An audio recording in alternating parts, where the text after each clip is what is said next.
I will say that we have really enjoyed quite an interesting year in 2025, Lalo. And a lot of things have happened. Everybody's kind of stressed out. We're over the holidays now. And usually with the new year, you have New Year resolutions, you have a new optimistic outlook. And I think there's still a lot of stress and things going on, like what the Sam Hill's going to happen. But Happy New Year to you and the team down there. Well, thank you, Andy. Yeah, same to you. And so excited to get this year kicked off with a couple of folks who we've actually had them kick off our year in the past also. So excited. Yeah, that's true. Yeah. I'm excited about it. These two folks, Lalo, I'm so thankful that you got these guys together. I'm telling you, these two are two of my most favorite folks in the world. Right. Oh, shucks, Andy. The check's in the mail. I'm a New Year's, I'm a New Year's baby, so wow, it's great that I kicked this off, right? Awesome. Yes. So in case y'all haven't recognized their voices, which I doubt you haven't, but we have Adrienne Braumiller and George Tuttle as well. So each from their respective law firms with their names on their Braumiller law firm and Tuttle Law as well. So we'll have their contact information on the show notes in case y'all want to go and visit and chat with them either through LinkedIn or directly on their website, whatever. But now that we got those formalities out of the way, thank you all for joining us. I mean, this is something we've been looking forward to do in the beginning of the year, and we're excited to have you. Always love it. So I guess past the holidays, did everybody have a good holiday? Everybody healthy and all of that, or some challenges, or what? Well, I mean, yeah, all good here. I don't know if anybody's been watching the news about the West Coast and the Bay Area. But, yes. What's happening? We've been underwater for the past a few days. We've got these things called king tides and a wolf moon. Yes. Yeah. So, the tides are literally higher than they've ever been, coupled with this massive series of rainstorms, our atmospheric river. You took our atmospheric river from Dallas. How dare you? Yep. It came down from Seattle, and before it gets to you, it's flown right through us. And we've had in the North Bay, we've had very, very significant flooding. Most of the access roads drive, along the bay only 2 or 3 feet above normal high tide. So there's tremendous amounts of flooding that's happening and a lot of property destruction, but no real life concerning events. So property damage. There's a lot of cheap bayfront houses that are available. If anybody wants to move to the Bay Area, housing prices dropping rapidly. Not to say about the problems that PG been having there as well, right? I mean, because they finally figured out the blackout situation there, right? And my daughter lives in the Bay Area. That's why I know about all this too. Yeah. So, she said, that situation with all the Waymos that stopped working and the blackouts and all that crazy stuff, I guess, George. So, I mean, somebody really missed it when the power goes out. And, well, we lost 911 last night. All internet, everything went down for several hours last night. Are you serious? Yeah, oh and 911 said there's no way you can reach us by phone. That's Just crazy. keep trying. And I mean, luckily there were no. I mean, we know it's coming, right? The tide's rising slowly. It's not like it's a wall of water like it's been in the past. Wow. It's not Meanwhile, like we're having California weather in Dallas in January. And El Paso as well. Yeah. But anyway, back to trade, because we have a tsunami. We have a tsunami of topics to talk about. We have an atmospheric river ourselves of trade. Right? Yeah, we got an atmospheric river. And boy, does it feel like that. This last year, 2025, has been literally like drinking out of a fire hose for us in the legal community, as certainly as well for our importing and exporting community, with so many changes happening. And, we want to talk about that and what 2026 looks like. Absolutely. Well, getting into Adrienne, from your perspective, and especially in the Dallas area, are you seeing a lot of your clients that are like ready to pull their hair out, or is it it's like, well, they're just kind of going with the flow down there in Texas, or what? can just say, honestly, when the tariffs started, a lot of people were kind of shocked by it because of the lack of notice. So I think a lot of companies tried to import as much as they could before the tariffs went into effect.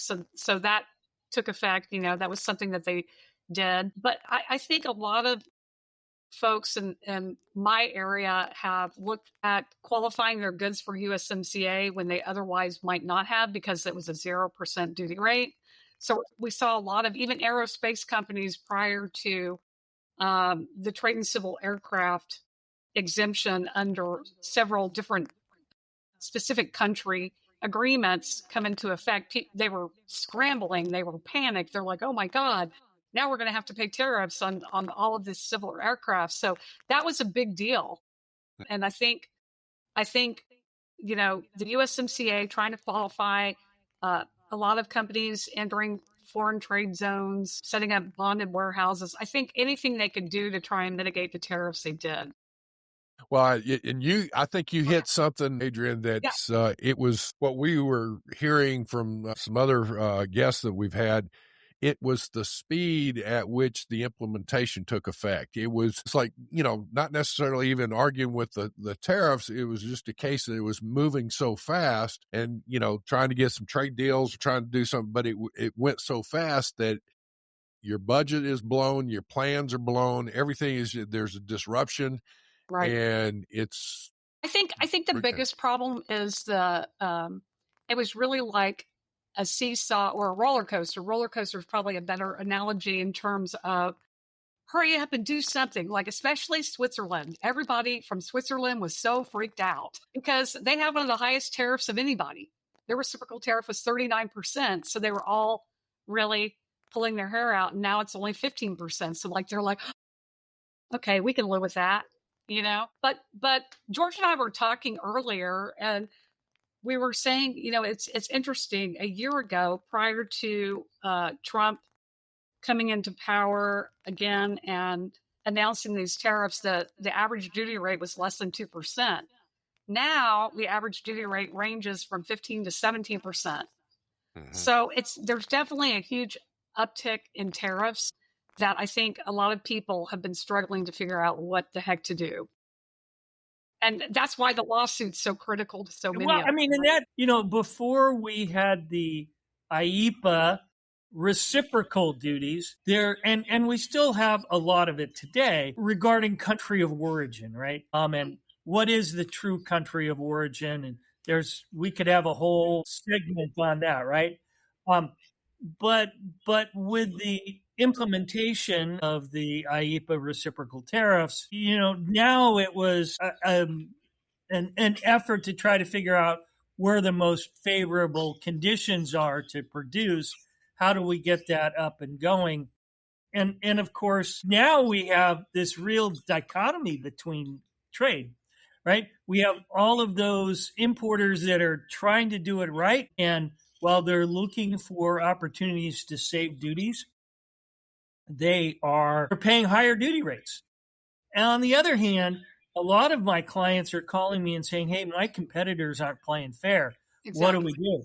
Yeah. And there has been a huge surge in enforcement activities, companies calling in to customs and reporting what they believe to be unfair trade actions. A lot of diversion is going on. And I don't think many companies that are doing that really realize that eventually customs, they're going to look into everything. It might take them a year. It might take them 2 years, but they're going to find it. And that's, that's. Well, and I've seen an increase in, or I've heard of people, there's been an increase in exams. And in the midst of that, one of the things seems to happen is, they're obviously going for country of origin and verifying that and making sure everything's legitimate. But then the other thing is valuation and they're coming back with just almost arbitrarily, here's some action that's been taken and your value now maybe double or whatever. It's like, where are you getting that? Here, it's a transaction value, or it's whatever the methodology is. And it seems like there are some people in the front lines of CBP that, they've come straight out of custom school, if you will, or whatever. And they're going in and say, oh, well, you sell this, you can buy this on the internet for, $100,000. Well, it's coming in at 50,000. Well, guess what? It's a wholesale deal. It's not a retail. It's, that transaction, those kinds of things is what I'm hearing for some people to say they're hitting the valuation, I guess, because to your point, George, there may be some people that are purposely undervaluing their goods to circumvent the duty impact or something. And you can't do that. There's a lot of things that are happening in the valuation arena right now. There's something that we call value decoupling, which is a legitimate activity, and it's built into the trade laws, but a lot of people haven't focused on it until now. And what that is really looking at your price paid or payable or your transaction value and looking to see what costs are built into the supplier's price that don't have a connection to or related to the production or sale of the imported merchandise. Those are oftentimes administrative expenses. Right. They can be HR-related expenses. They can be legal expenses, as well as looking at things like what cost do you pay at the port of export that's incidental to the international shipment of the goods. And so we're doing work now and trying to identify where we can decouple these pricing. But to talk, and Adrienne, I'll let you go in just a second. But Andy, your comment about 29s is really on point. This morning I get into work and I have a client that imports products from India into the U.S. and they have a CF29 waiting for them on 15 containers that say, you're not the importer of record of these goods. Either export them or destroy them. And it's like, whoa, where did that come from?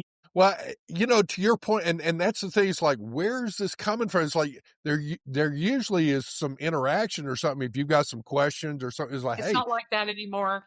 It's right? Not like yeah, that it's anymore. they're taking some action. It's like, wait a minute. And the thing is, the importer, that it's a non-resident importer, right? I think a lot of companies are shifting to that. Right. But customs is now really questioning that. They don't want it. Yeah, customs doesn't want it, right? Yeah, but you still have to have that U.S. serve-to party, so there's still supposed to be legitimacy in that scenario. Well, again, there's the customs directive on who can be an importer of record. And if you're the buyer, if you're the purchaser, if you're the owner, you have a right to be the importer of record. Yeah, right. So now the question comes in, is it really a DDP transaction? Is it really an FOB transaction? A lot of issues that are kind of swirling around this. But to say, hey, you're out of here, you either destroy it or export it, doesn't really I've never heard that before. That's shocking. I've never heard that. Yeah, these notices seem to be ratcheting up in their intensity. Well, I think the reason they're ratcheting up is that I believe the Supreme Court will rule in the plaintiff's favor, meaning there should be some refunds. And I feel like they're ratcheting up enforcement, so there's other ways of making money. In your case, I don't really get it because that doesn't make the money. Well, it does, because if what they can do, if customs can throw out the DDP deductions, all of a sudden your entered value is the sale price to your ultimate purchaser. Yeah, then it ups it. It jacks and then it way it ups up. the value. But then, it's very complicated, because then what happens to the middleman? Do they have a right to make entry? Are they an agent? If they're an agent, are the agent of the seller or the buyer? So, but to your point, all right, let's stop for a second, because one of the things on a DDP transaction, that's supposed to be the sale price, right? It is, except you're allowed to take certain deductions from the DDP price. Like the price. transportation costs you're talking about. So much more than that, right? You have international transportation, you have domestic transportation, you have port of entry fees and documentation, You have customs duties that you deduct. You have customs clearance fees that you deduct. And you deduct the profit and general expenses related to the selling domestically. So provided you're prepared and can document all of that, you're back literally to the FOB price, which is the idea. All right. Didi, the concept of deductive valuation is that you work your way back to the selling price, the FOB. There's lots of activity that's happening. Just these kind of 8s and 20, or mostly things that are coming off without a 28.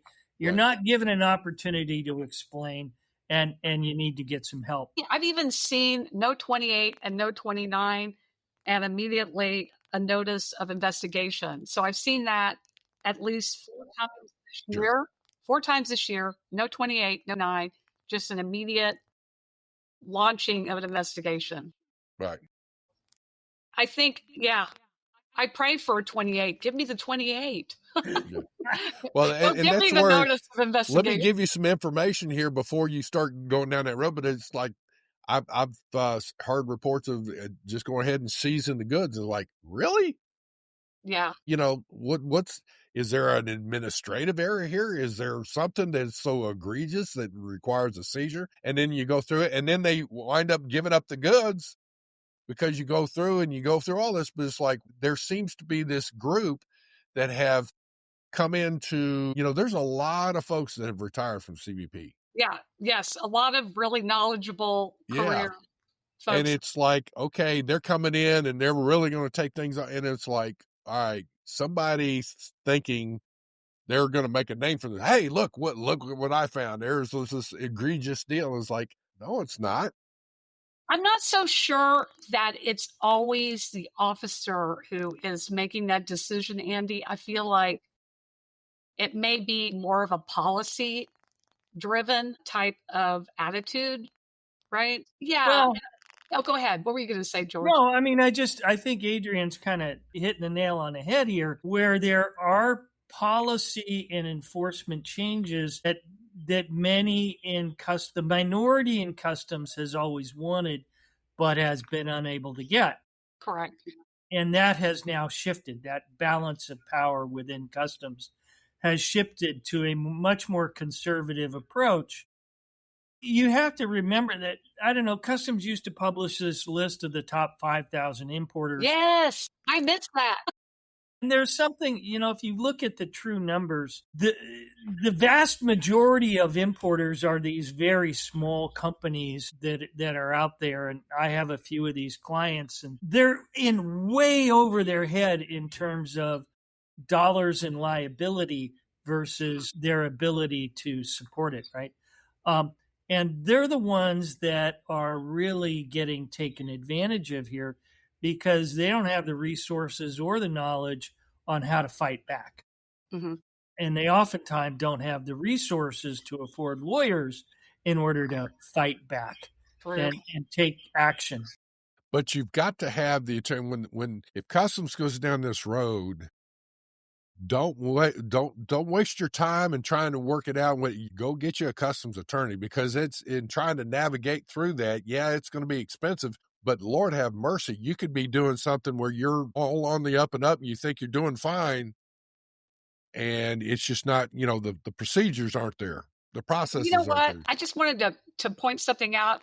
I think, Andy, you're absolutely right. I think one thing that kind of illustrates what you're saying is the huge uptick in False Claims Act cases that involved customs fraud. If I look at the cases in 2024, I'm seeing roughly less than, and this may not be accurate, but I'm seeing 2 cases that pop up and they total less than 20 million in penalties. Last year, do you know how high the penalties were? Do you have any idea? Exceeding $100 million in penalties. So there was one case that was settled recently in December for $54 million. Goodness. And again, I would say the majority of the cases are primarily like 6 cases. I would say the majority of them dealt with either anti-dumping, evasion, country of origin errors, or intentional misstatement of origin, right? And misclassification to avoid like Section 301. So in the case of the $54 million, which is the biggest one from last year, it involved misrepresenting country of origin, misclassifying products, and failing to mark the goods correctly. Anyway, here's to that point, somebody that's doing that, and that's got to be a lot of stuff or some expensive things. That's somebody that was somewhere in the midst of that, probably trying to actively circumvent some things. Yes, So a lot of these cases are that.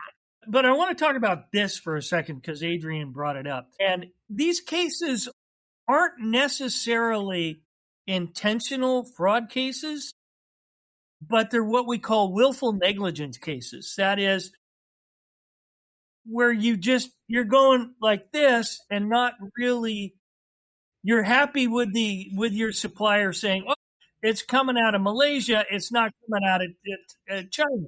And You're saying, great, I've done my due diligence and I'm not going to pay attention to anything, right?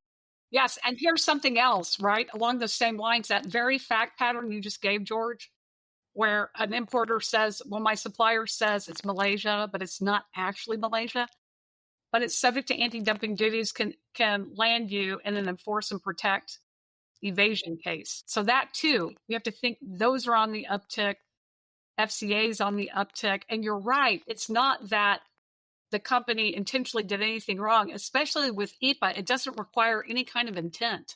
Right.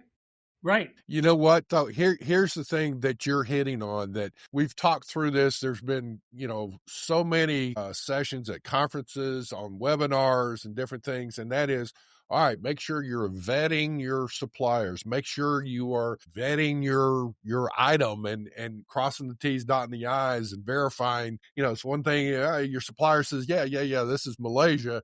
You better go in, put boots on the ground on some of the, especially your higher dollar things.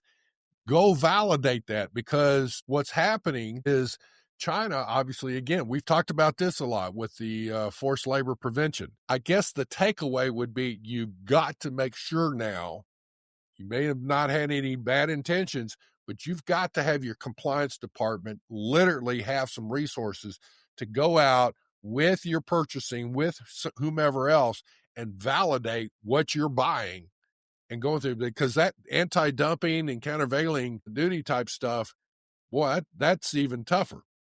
Yeah.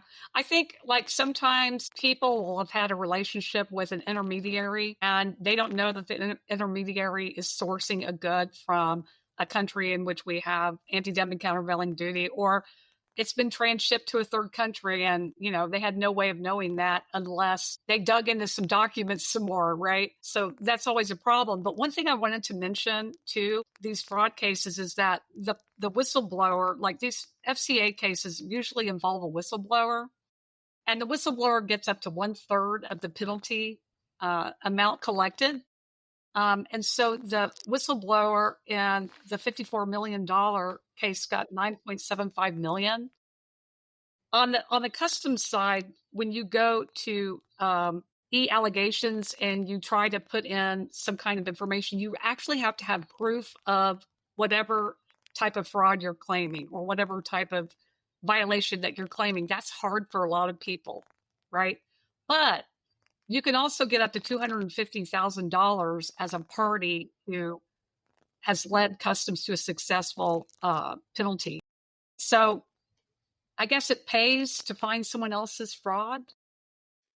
Well, that's the incentive to, supposedly it's the watchdog type scenario there. All right, so with all this stuff that's going on, we're talking about obviously that customs is up their enforcement and whatnot.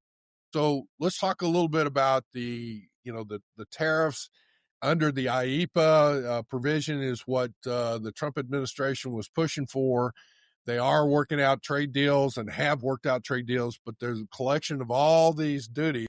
Let me just say this. If the Supreme Court rules that the president didn't have the authority to implement IEEPA duties. How does he have the authority to structure a trade deal?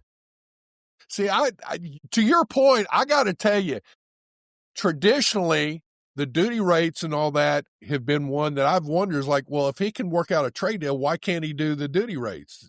Right. To your point, I'm going to. No, everybody isn't really focusing on this, but I have wondered that same question. That's a great question. If you go back in time just a little bit, back to USMCA, that was one of the big last major trade deals. We have fast track trade agreement authority that goes from Congress to the president. Mm-hmm. That's Congress saying, okay, we are transferring our power to work out this trade deal, and we're giving it to the president. So the president can work out the trade deal. Then the trade deal goes back to Congress, and they raise their hand and they say, yeah, we agree, or they say, no, we don't agree. That's fast track trade authority. There has been no fast track trade authority for any of these agreements. So again, what is presidential authority? And Adrienne and I were talking about this. This has to be one of the biggest constitutional law cases that we have seen in many 50, 60. I mean, that's a long time. Way before I was born, right? Going back to the 1940s and 50s and 60s. That's how big this court case is that's before the Supreme Court regarding the ability of the president to take action when he doesn't have explicit instruction from Congress to act. Well, here's something I guess that I would wonder is that I can see working out the trade deals. I also see the deal with the tariffs. Tariffs are going to be an incentive for a country to change their behavior or to do something. It's like, okay, fine. As we look at this, now keep in mind, I've also seen where most of these tariffs, the other country has had higher tariffs on U.S. goods. U.S. goods have not been treated fairly. I've said that for decades. That was intentional. There were negotiators in Washington, D.C. that said, we want to give this up because we want these benefits over here. Right. Well, but you want cheap imports to a point, but to me, it's sacrificing U.S. exports to a point.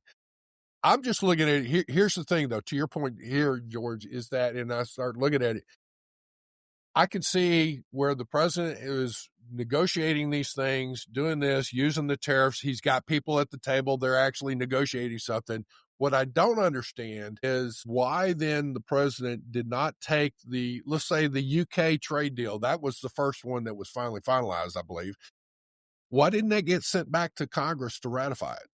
Because that would have shown that he believed he didn't have the authority to do it. Exactly. He didn't do it, yes. Yeah, there's no way he was going to do that. He was more interested. He's waiting for somebody to challenge him.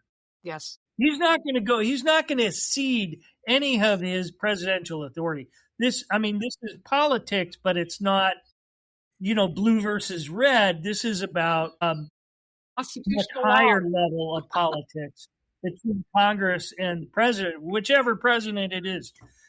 We only have a few minutes left, and I know Adrienne has to go. I wanted to jump on just a couple of questions that we get a lot of. I know she's gotten a lot about it. I've written about it. Two things. One, what happens with the IEEPA tariffs if the Supreme Court says that they're unconstitutional? And the second question I want to talk briefly about, second issue, is 232 steel, aluminum, and copper tariffs. And how do we, when we have a derivative product, how do we figure out the value? And so maybe we could start with the IEEPA duties. And how do we get if the Supreme Court says that the president doesn't have the authority, how do people get their duties back? That's a big question. Adrienne, what do you? It's a big question mark right now. I mean, obviously, people would be. I don't think it's such a big question mark for us, but this is what we want to talk about. Yeah. Well, I think it depends on if we think the Supreme Court's simply only going to rule on constitutionality and then remand the decision regarding the refund back to the CIT. I think they have to. I think they will. Issue wasn't addressed. Yeah, the refund issue wasn't addressed in the original litigation. they're not going to talk about something that wasn't addressed in the proceedings. So I feel like I agree with that. I think it will go back to the CIT. They will deal with it. That's going to be a few more months. I don't know if they'll expedite. I would think they would. They were pretty quick with the court cases on this issue. And so I feel like, yes, hopefully there will be something concrete and definitive about the refunds that the CIT can address, and they don't necessarily punt it over to CBP for an administrative process, but maybe that's what they'll do. I'm not sure. What are your thoughts on the protest versus the I don't think a protest right now works, right? So a protest right now, it's not a protestable decision, I don't believe. And so that's what the court has said. So, but after the Supreme Court rules, then you would have a protestable decision if Customs liquidates at the higher amount, right? At the IEPA, with the IEPA in it, then it would be a protestable decision. I guess the problem I have with that is how long is it going to take to get that money? You know, I mean, right now we sit for years sometimes waiting for a protest to be decided. See, I will tell you this, though. In the event of this, I think the Trump administration is waiting for a decision one way or the other. But then let's say that the Supreme Court goes against the administration in this. I think he's got something else that he's going to be pulling out. They talked about that. Right. That's okay. He can. Yeah. This is not, again, I try to tell everybody, this is not about red versus blue. This is about presidential authority and whether he had the constitutional authority to do what he did. If he does, then there's nothing wrong with what he's done. If he didn't have the authority, then what he's done is basically illegal, right? Well, and to your point, I guess I keep something else out. But see, I keep coming back to the scenario. I think he's given the authority to negotiate and do these things, but I still come back to where I believe I'm thinking that Congress has to ratify that. Yeah, that's right. Yes, exactly. And if that's the case, here's another thing is if the Congress or if the Supreme Court comes, yes, he has the authority, but after all those trade deals, then Congress has to ratify it. What happens then? Then they can keep the money. But I think the problem is more that those are not trade deals that he did. Those were like frameworks. 15%, 20%, 30%. Right. Yeah, not agreements. Well, it's the framework in the negotiations. Yeah. Right. Right. Well, yeah. Anyway, but okay, you had a second thing, George, on 232. 232. So, this is another area highly dangerous for importers because the instructions on how for derivative steel, aluminum, and copper, and wherever else we go products, their customs and the president in the Federal Register notices have talked about how you calculate the value in terms of splitting the value out under 232 derivative products.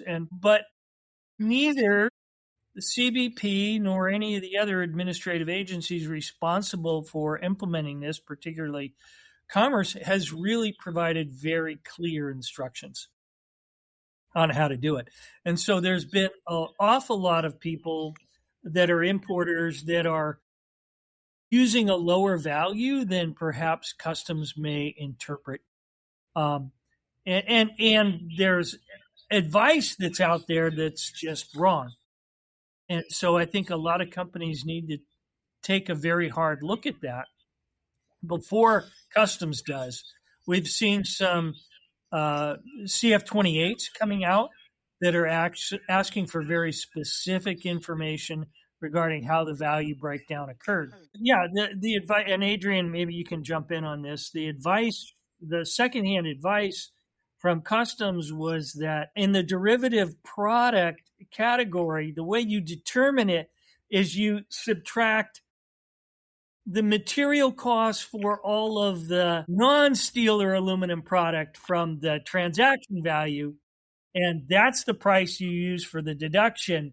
And then the 232 value is everything that's left over. And I was going to say, Oh, go ahead. You finish your thought. No, I was just going to say we disagree with that, with the way that explanation has been proposed regarding customs value. I think the frustration is that Customs has said that they're studying this at headquarters and that they'll issue some guidance, but that's been several months in the making, but yet they continue to issue CFTs on the metal value content without really the proper guidance. So it's really frustrating. It makes it really I think there's a lot of issues. Is that, what does that do for a defense if Customs rate advances? Mm-hmm. Where does reasonable care fall? Where does Customs responsibility fall? Things like that. Well, and I think this is a great example of the impact of such knowledge retiring and leaving Customs.